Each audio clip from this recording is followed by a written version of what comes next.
اور عبداللہ ابن مسعود رضی اللہ عنہ کی روایت میں ہے ان النبی صلی اللہ علیہ وسلم قال، اللہ کے نبی صلی اللہ علیہ وسلم بیان فرمایا، لا سمر بعد العشاء، عشاء کے بعد کوئی گفتگو نہیں ہے، کوئی قصے کہانیاں نہیں ہیں، الا لأحد رجلین، مگر دو آدمیوں کے لیے گنجائش ہے، مسلن، یا تو رات میں کوئی شخص نماز نوافل پڑھنے کا اہتمام کرتا ہو، او مسافر، یا مسافر آدمی ہو، وہ تو جاگ سکتا ہے، وہ بات کرنا چاہے تو بات کر سکتا ہے۔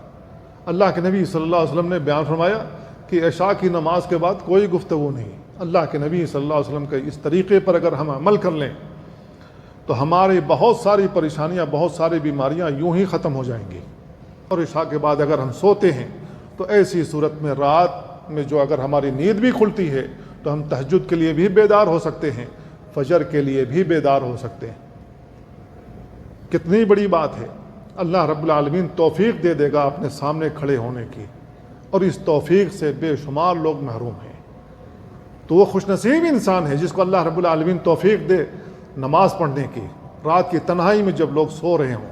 یہ اللہ سے تقرب کا ذریعہ ہے۔